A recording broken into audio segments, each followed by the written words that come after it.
প্রিয় দর্শক, আসসালামু আলাইকুম। প্রীতীয় শুভেচ্ছা নিয়ে শুরু করছি দর্শক আজকে আমাদের এক নতুন প্রতিবেদন।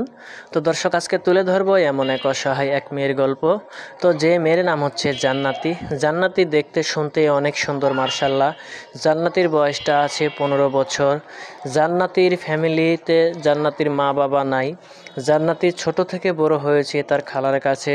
তো তার খালারও খুব অভাবী সংসার। তার জামাই কোনো কাজকর্ম করতে পারে না, অসুস্থ।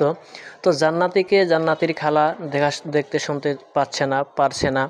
তো জান্নাতি মানুষের বাসায় কাজকর্ম করে, যখন যেটা পায় তখন সেটাই করে। তো জান্নাতিকে দেওয়ার মতন কোনো মানুষ নাই।